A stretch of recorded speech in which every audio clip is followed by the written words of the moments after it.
Hello, everybody. It's your girl, Agent for One Reigns Fangirl channel. Welcome back to my channel. I'm so excited to do this video today because I've been seeing this but I've been seeing like this trend going all over Instagram, all over TikTok. People are ranking the Pixar sequels from worst to best, and I figured let me go ahead and write my top. Let me go ahead and write my list, and let me go ahead and rank them from worst to best from Pixar sequels. Because after the video I saw today on Instagram, baby, I had to make a video. Some of the movies was in the wrong spots. Some of the spots they were in were complete bullshit. And let me give y'all the real ranking on period. And yes, this list might be a little biased. There are some movies on here that I put in a place that some of y'all might feel like they don't belong because I feel like they need to get their motherfucking credit. There's like a lot of movies in Disney, period, Disney, Pixar, or just Disney that are very underappreciated and need to get their motherfucking credit. And I'm like really over it. But before I get into my top 9 list, before I get into this list of worst to best sequels, I'm going to say from now on Fridays, I will be making reviews on the Found episodes. I know I said in my last video, in the last review that I made, that I'll probably wait out the season a little bit more, but I just realized I really don't want to do that because I'm like really excited about the season. I would just want to get on here the next day and just talk about the episode and just talk about what I liked and what I didn't like. And since I started my video for the review that I made for episode 9, it's getting like a lot of attention. I figure I really love that. Please continue to tap in. And I'm just going to continue to do that. I'm just going to make reviews the next day after the episodes drop on Thursday. I'm just do that. Every Friday, be tuned in to hear me talk about the episodes from until the season finale, which I cannot wait. So yeah, thank y'all. Let's get into this list. So, this is my list, y'all. Be offended. Please don't be offended. I really don't give a shit. These are my opinions. This is my list. If you don't agree, get your ass on the internet. Get your ass on YouTube, whatever it is, TikTok, Instagram, whatever it is that you like to talk on. Get on there and make your own list. But this is mine, sons of bitches. So, let's get into this. Coming in at number 9 for the worst Disney sequel is Inside Out 2. Now, I know some of y'all gonna be like, holy shit. Now, the reason why this is ranked low, first of all, I had no choice but to put this movie on here because those are the movies that everyone else is doing. This is the list of the movies that people are ranking for worst to best. But the reason why Inside Out 2 is at number 9 is because, number one, I've never seen the Inside Out movie. I've never seen the first one. I've never seen the second one. So because I don't know nothing about what they are, their emotions, or I don't know nothing about them, that's why this movie is ranked at number 9. I mean, it just makes sense for it to be ranked at number 9. I don't know nothing about it, and I have no choice but to talk about it.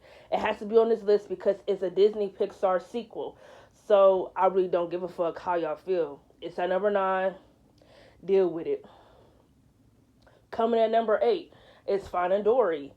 There's some of y'all out there who actually think this movie is better than Finding Nemo, which I think is just ridiculous. Finding Dory was okay. I mean, I remember watching it once, but I didn't remember it. So I watched it not that long ago, and the movie is alright. It's just okay. I mean, I liked the Dory in Finding Nemo, but I didn't care that much about her character to want to watch her have her own movie and try to find out where she came from, how she lost her parents. I just didn't give a shit. I mean, I just don't care. Like I said, I don't give a fuck what none of these Rotten Tomato scores are for these movies. I said what the fuck I said, and I feel like Finding Dory is just okay. If there's some of y'all out there who prefer better than Finding Nemo, that is y'all opinion. But me personally, it would never be in top 3, top 5 like Finding Nemo is. And that's just on period. Finding Nemo is like one of the best Disney Pixar movies to ever be made. And for y'all to think that Finding Dory is better than it, it's diabolical. It's just insane. So I said what I said. Finding Dory is at number 8. Period. Coming in at number 7, The Incredibles 2. Now, people are saying that they feel like the hate that this movie is getting is just outrageous. Me personally, I don't think so. When I first watched Incredibles 2, I just started high school. I was in 9th grade.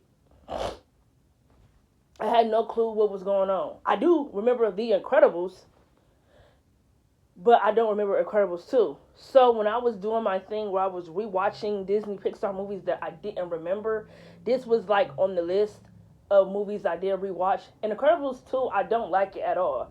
The only good thing about this movie was the animation. That's it. That's the only thing. That's just it. It's really it. Maybe I need to watch it again.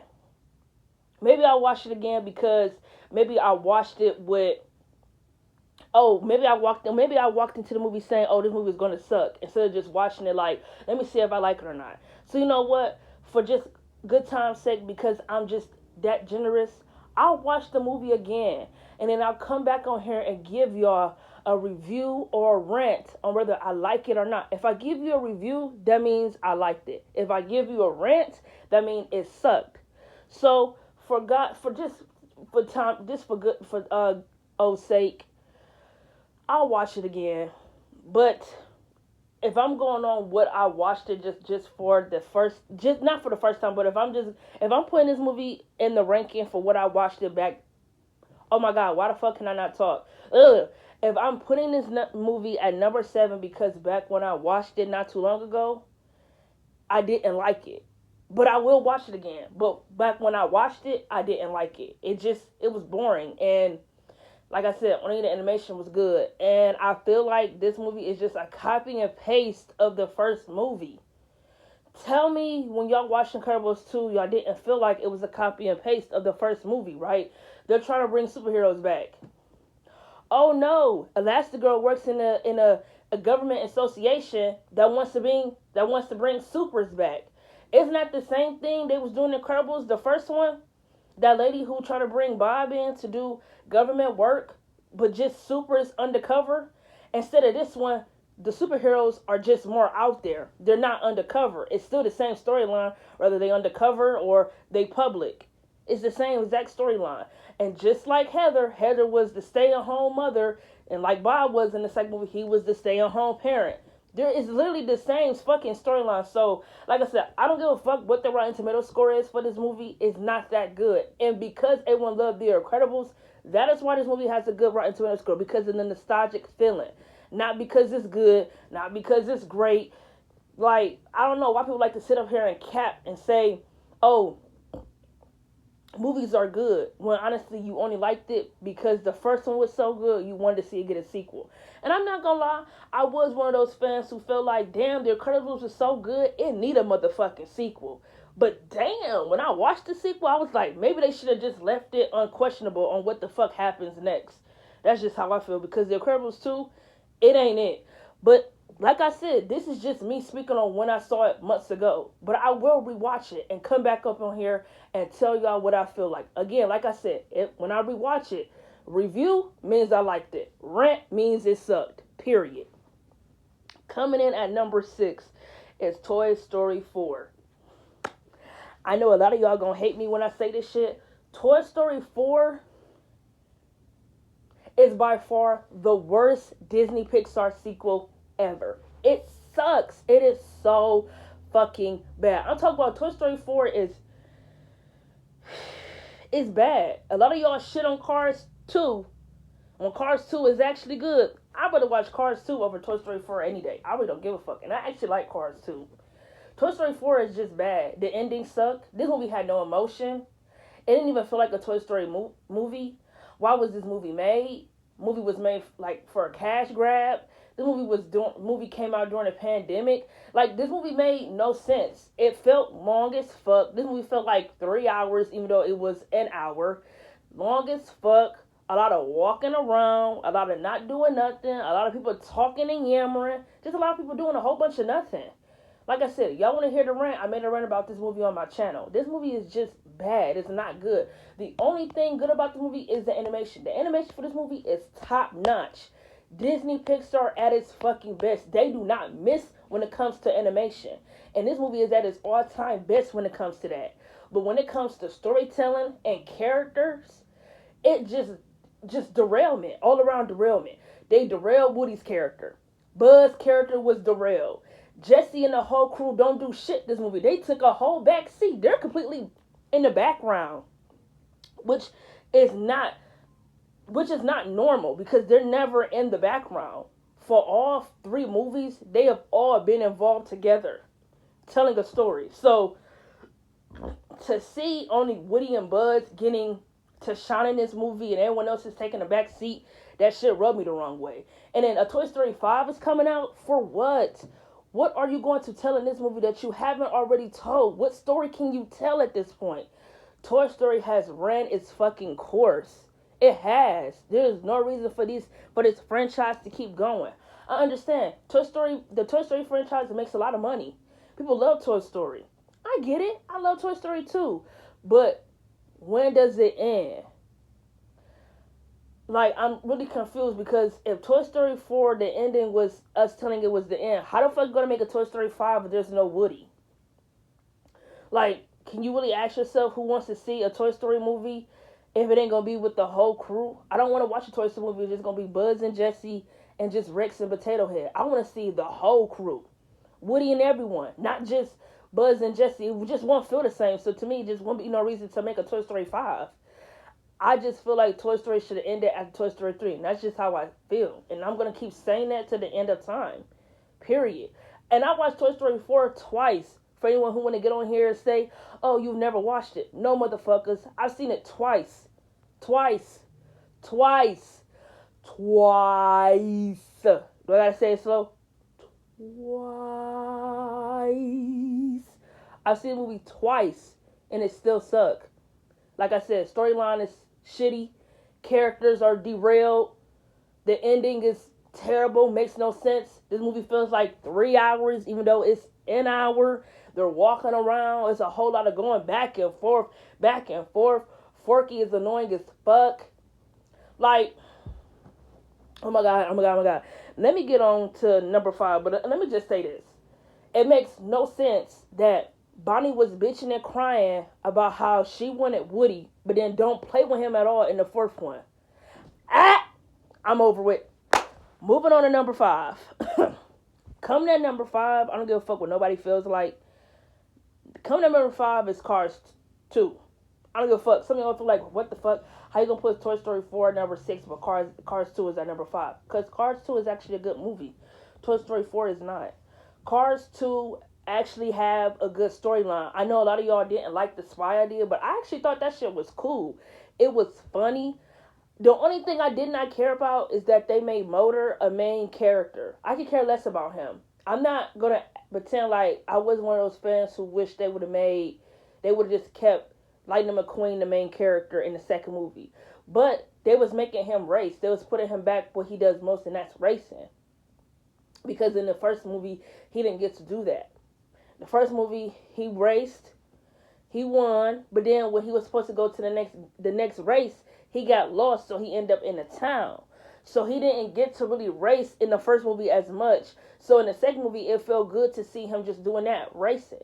Only thing I did not like is that they made Motor the main character. But as far as the whole spy idea and the whole undercover thing and find out the dude who's really doing the races is the villain, I enjoyed all of it. It was all good to me. I mean, I liked it.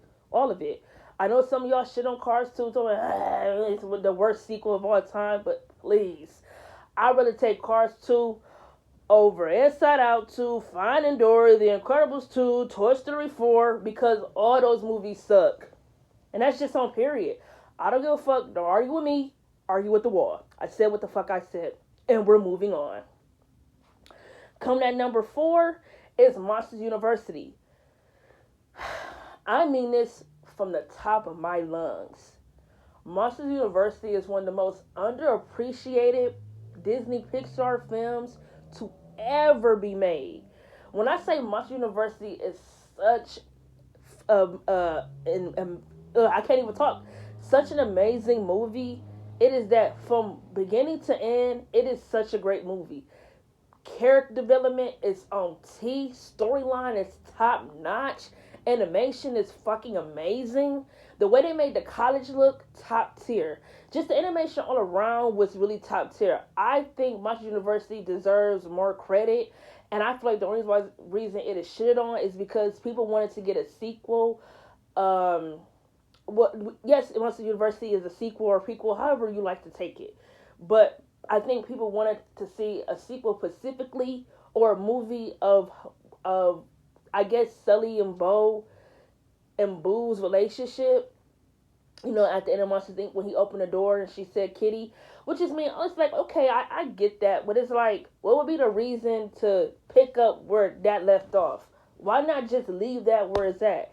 If anything, I liked that they showed, okay, how Mike and Sully became friends and how that friendship grew while they teamed up together. I feel like all that was important because I feel like right after Woody and Buzz, Sully and Mike have the best like bromance relationship in Disney Pixar movies, to where I feel like showing how they eventually become like the best of friends was important. And one of the main things I really, really appreciate about Monster University is putting that realism in it to teach children, not just children but adults too.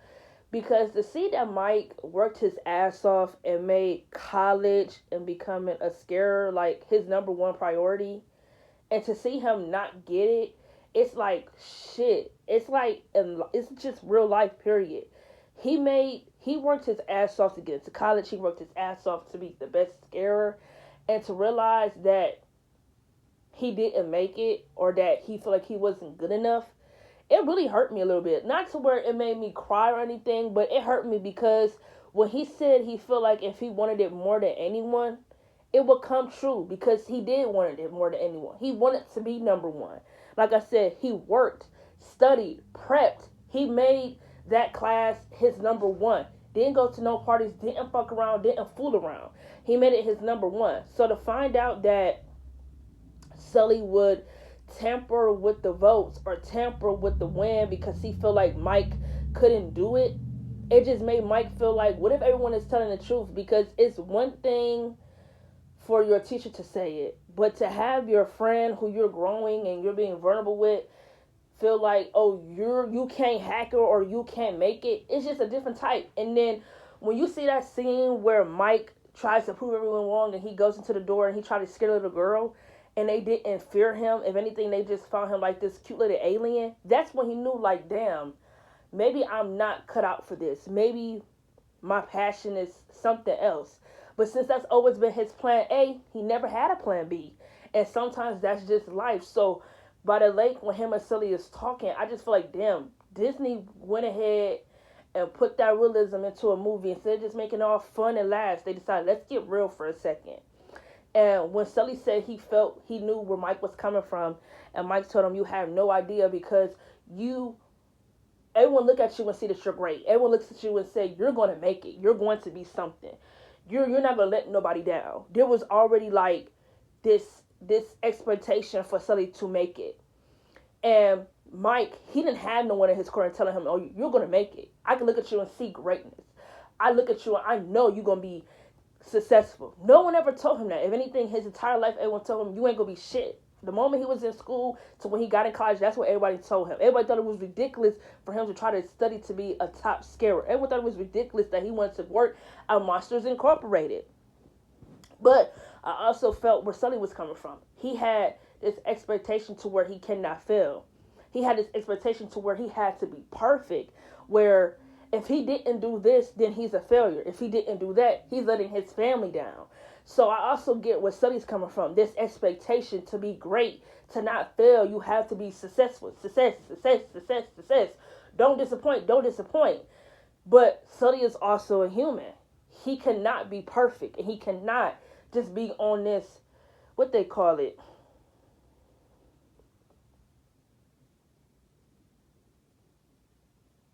this pedestal. You cannot put people on pedestals and then get upset when they don't perform the way you want them to, because you can't put conditions on people.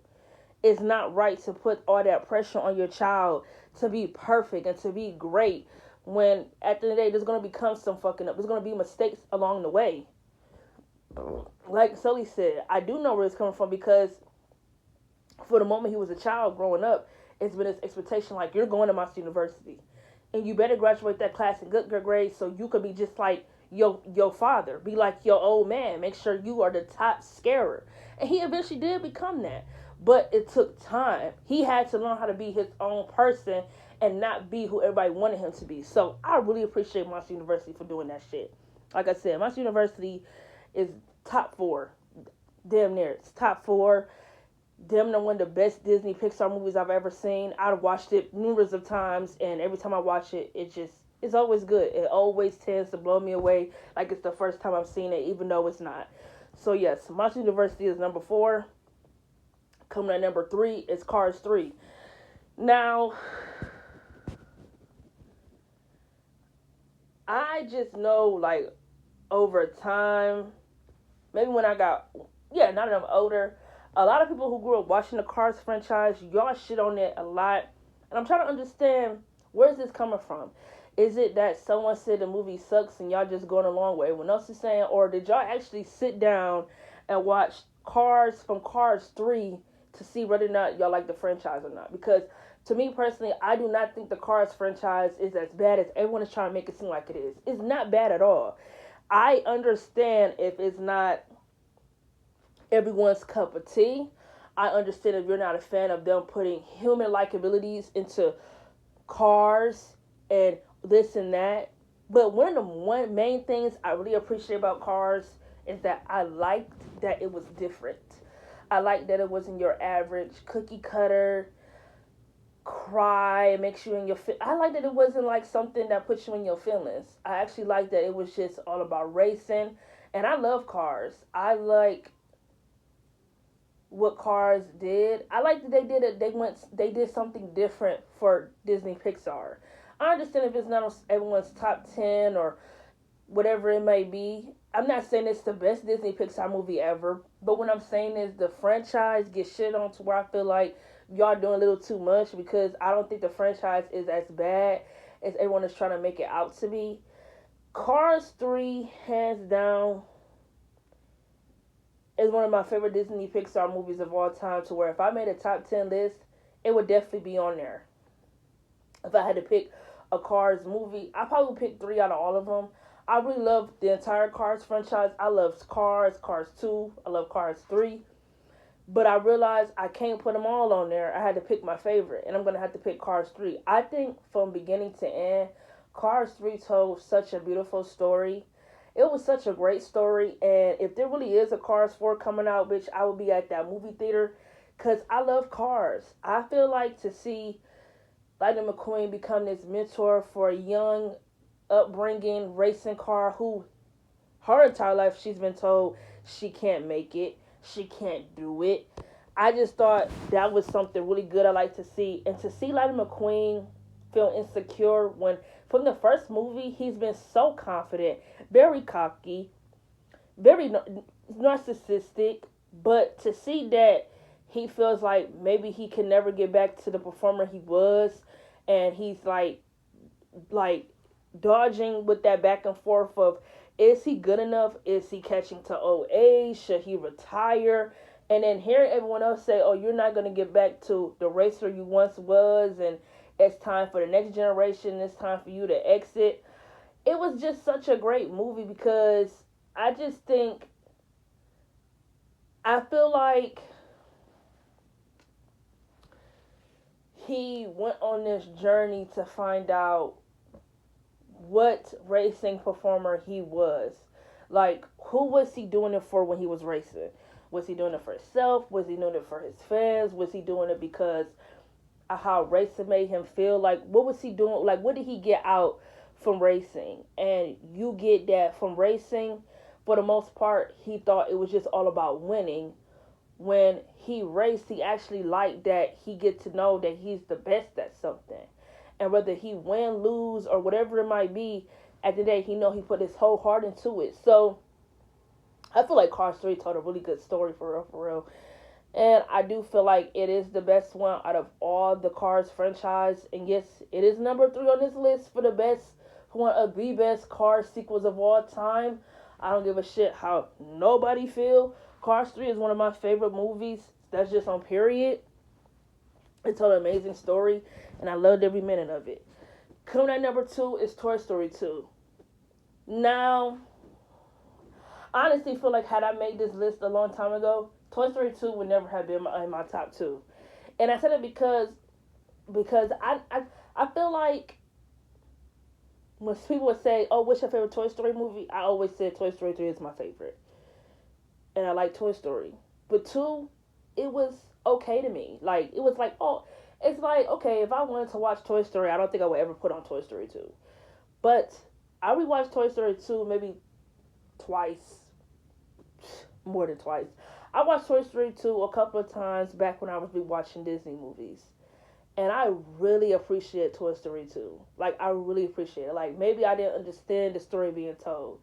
But there is some things in this movie I feel like that didn't make sense. Like, okay, it makes no sense for Woody not to know that he's a popular toy, right? How does he not know he doesn't have a TV show? And it just didn't make sense because actually in the first movie, if y'all listen to Miss Potato Head, he talked about Woody having his own show. And he talked about Woody being sold in stores. Because that's how Andy fell in love with Woody, because he watched Woody's Roundup. So I feel like in Toy Story 2, they kind of was like, okay, let's forget that we mentioned that in Toy Story 1, and let's introduce where Woody came from. Woody is a popular toy from a cartoon that all the kids love, but once Buzz was created, his toys were no longer in the stores, and action figures took over. No one wanted to play with cowboys and cowgirls. Nobody cared about Western. It was all about the spaceships and the space, whatever. It was all about the action toys. So I really appreciate the story Toy Story told. I liked that. And here's what I feel like when I watch Toy Story. And it's so crazy because someone mentioned this when I watched the video. Toy Story 1 was about Woody feeling like he could be replaced, right? Woody feeling like he could be replaced as Andy's number one, Andy's favorite toy. That's why he felt like Buzz was such a threat to him. And I feel like Toy Story 2, when he got ripped, he felt insecure, like, okay, Andy's not gonna play with me anymore because my arm ripped. So that made Woody feel insecure to where he feel like he's not gonna do anything for that child's childhood anymore. Like, because he's been Andy's number one toy, to where it's like, okay, now that I'm broken, is he ever gonna play with me, or is he gonna throw me away in the trash like every kid does with a broken toy? That's one of the reasons why Woody was even considering going to Japan, because he felt like he would not be good enough for Andy. So I actually like that he was, dangling back and forth with, do I go to Andy, or do I really give my new friends a chance to really get the chance to be back on the shelves and not be in the boxes? But me personally, I feel like he didn't owe Jesse or any of them anything. He ain't been rolling with them for that long to give them any type of loyalty. But that's just the type of nigga Woody is. But me personally, without question, when Buzz and them niggas showed up, I'm going with Buzz, Miss Potato Head, Rex, Slink. Them been my niggas since day one. I can't turn my back on my niggas and tell them I'm with these new niggas when I don't even know them all like that. I know them from a short period of time. How can I do that? So I like that Woody changed his mind and decided to go back to Buzz. And I like in the heat of the argument when Woody was talking to Buzz and telling him that how many more playdates does he have left with Andy until he decides to throw him away. And I love when Buzz brought up that Woody once told him that, no toy is really good if it's not loved by anyone. And Buzz felt like Woody taught him that, because Andy loved those toys, but they were broken. It didn't matter. Andy loved the fuck out of those toys. And Buzz, just had to hit that nigga Woody with a reality check, because it's like, now you're going back on everything you said to me, everything you said to everybody, because you want to run with these new niggas. And I really appreciate the backstory for Jesse. Jesse's backstory was really, really sad. And I feel like whenever I watch Toy Story 2, I always cry when her backstory come up. The song playing, when somebody love you, like, it just hits you really emotionally, because her story was fucked up. Because kids do grow up, and kids do stop playing with toys. And to see that Jesse was like once loved to just become neglected, that shit hurt me. Like, even right now I'm getting like choked up, because the scene is just like not a trigger, but it's just like, it's fucked up, because Jesse, like she said, she was that girl's world. Like, that girl was Jesse's entire world up until one day She just said, fuck Jesse, fuck the memories I made with this toy, fuck everything. I'm putting you in a to-go box. So, when Jesse told Woody that you never forget kids like Emily and Andy, but they forget you. They forget everything that you do for them. Ugh, why am I getting choked up?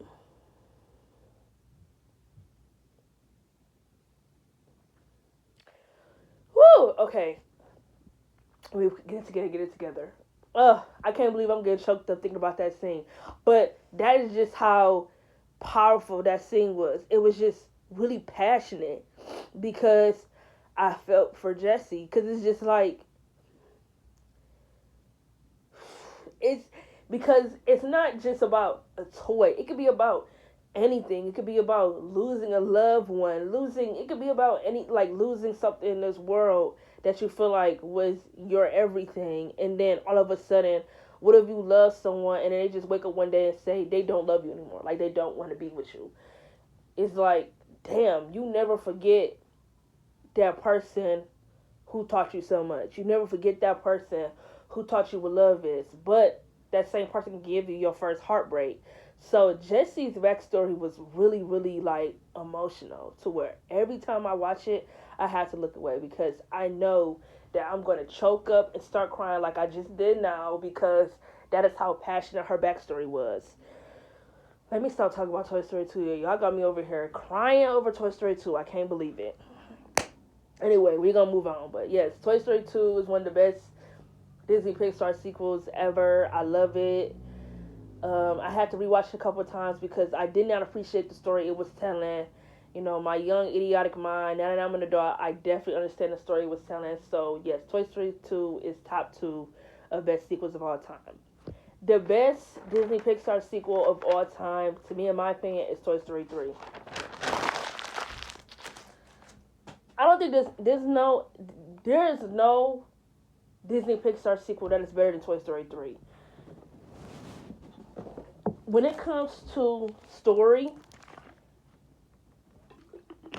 when it comes to emotion, when it comes to characters, Toy Story 3 was like top notch.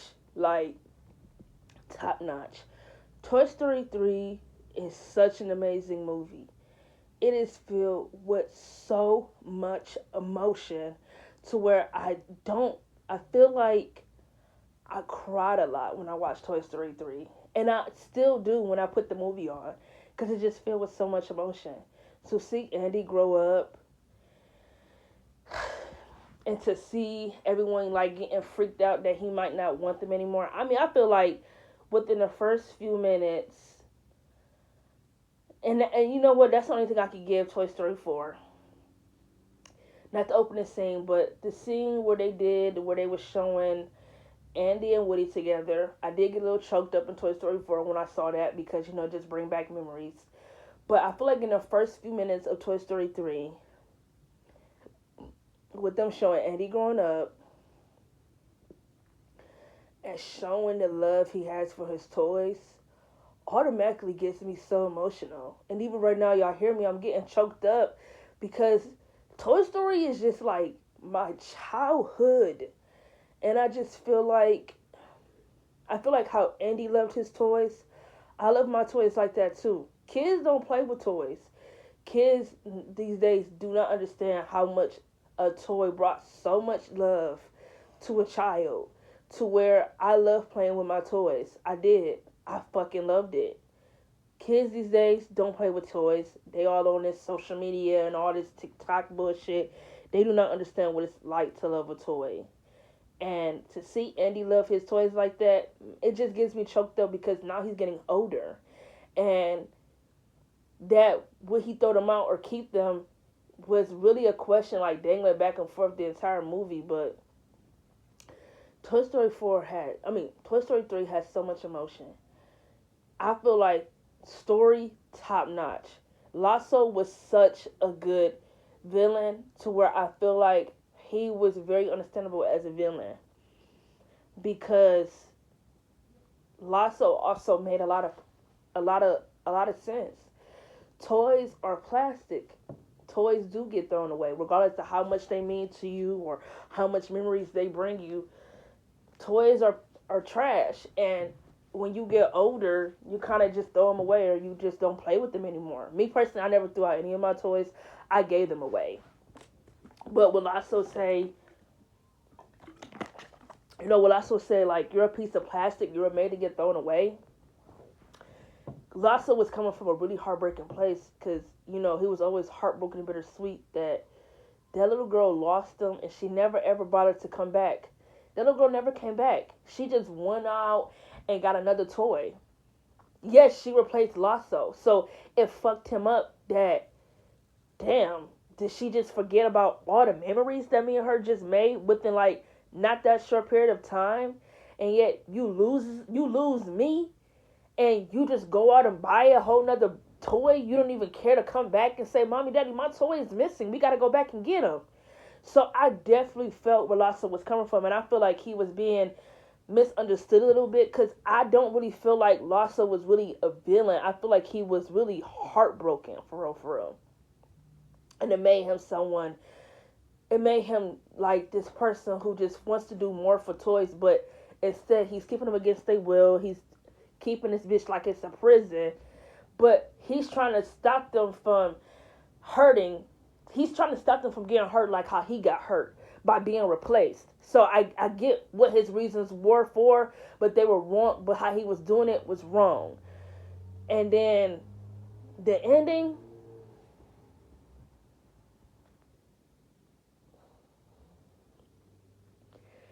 there is no better ending for a Disney Pixar movie than Toy Story 3.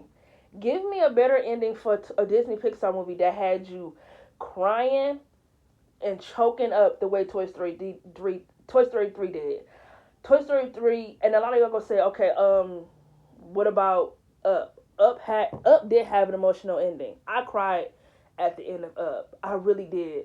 To see that, he finally got the house to Mystic Falls, that shit always brings me to tears because he finally did it. He was finally able to let go and start living a new adventure, without Ellie. That shit, y'all not gonna keep doing this to me. Y'all not gonna keep making me cry over movies. It ain't about to keep happening. Like I said, somebody gonna say, what about Up? I will agree. Up did have an emotional ending. Somebody gonna say what about Monster Inc? Oh shit, no question. The goodbye scene between Sully and Boo was fucking emotional. To hear him say he has to go when she calls him Kitty, and then she gets up and opens up the closet and realizes he's gone. Heartbreaking. But the ending scene for Monster Inc. really doesn't really make me like